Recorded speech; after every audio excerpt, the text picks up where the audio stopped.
Today we're installing and plumbing your new Clearwater turf scrubber. Plus, I have a few tips and tricks up my sleeve for an ultra-silent install. First things first, let's get this scrubber out of the box. For this video, I'll be using the CW200 combo, but the install steps are the same for the whole lineup. Right out of the box, you should have a fully assembled scrubber, a pair of screen clips, CJ pump, valve, plumbing pieces, and silicone tubing. But before we talk plumbing, let's talk placement. Your scrubber is self-contained with gravity-fed drains, meaning the return water needs to flow downward, so the scrubber should be placed accordingly, on a shelf, on your sump, or a platform, which you can easily DIY with some PVC and egg crate. It's important to have ease of access for your scrubber as you're going to need to be harvesting your algae, so give some space for trimming. Once in place, it's time to plumb. Start by disconnecting the screen by loosening the top union and set it aside. Remove the bulkheads as they are shipped in backwards. The gaskets should always go in the inside of the scrubber. The order should be the bulkhead, the gasket, push it through the hole, and then tighten the nut. Hand tightening is all that is necessary. Then put the screen back in, tighten the union, making sure that the gasket in the union is still in place. Now it's time to install your feed pump. Start by attaching the included tubing to the barb fitting on the scrubber. Using the included PVC pieces, hand tighten them together and screw them to the top of the pump. Place the pump into the sump and measure the length of tubing needed to connect to the scrubber and cut the tubing to fit. Next, we will need to install the valve, which goes in between the scrubber and the pump. It can be put anywhere, but make sure to have easy access. Cut the tube in the middle and install.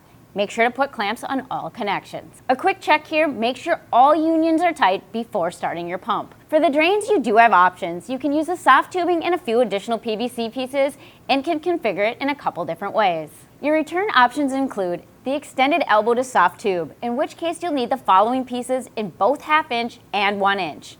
PVC, silicone tubing, Schedule 80 90-degree elbow slip to thread, and barb male to thread. Or you can plumb your soft tube directly from the bulkhead using a 90-degree barb to spigot in both 1/2 inch and 1 inch. Pick whatever way works best for you and your setup, but either way you'll need plastic clamps to secure your tubing. Second option, and a pro tip, if you want an ultra-quiet operation, here's how to plumb your gravity-fed drain. To prevent gurgling noises, use PVC from the bulkheads and plumb the drains like a Durso. It's actually really easy to do, and I'll walk you right through it. To do this, you'll need a few extra pieces though. Starting with 1/2 inch plumbing, you'll need 1/2 inch T and 1/2 inch PVC. You cut it to fit, only needing about 4 to 5 inches, but get a little extra, just in case you forget to measure twice and cut once. For 1 inch pieces, you'll need a 1 inch T and 1 inch PVC.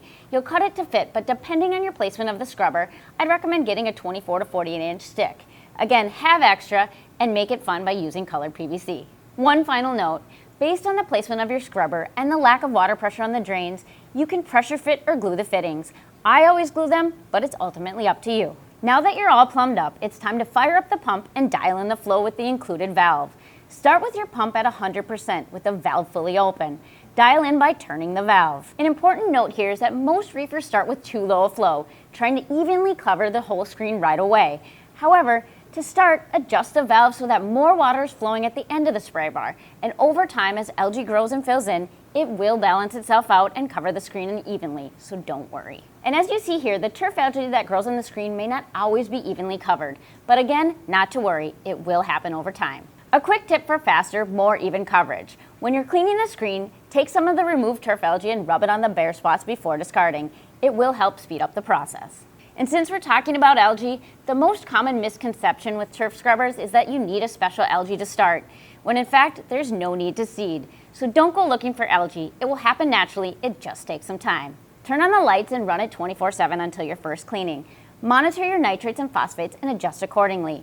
If the nutrients get too low, put it on a timer and change your light cycle from 24 hours to 12 hours, generally opposite of the main display. How often you clean your scrubber depends on the nutrient levels and how fast your turf algae grows. For best results, it's recommended to alternate sides, cleaning off the screen every 7 to 14 days, which sounds longer than most reefers have heard, but it's actually far more stable for nutrient control instead of constant fluctuations that occur with every 3 to 4 day removal.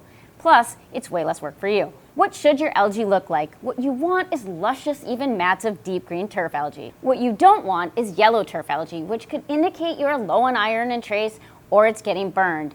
You also don't want sludge or slime algae. The scrubber will go through stages. If you do get the slimy algae, simply scrape it off as it is part of the process. Wait it out, keep cleaning it, and turf algae will eventually grow. It's important to note that it's recommended to dose iron and trace elements while running your scrubber.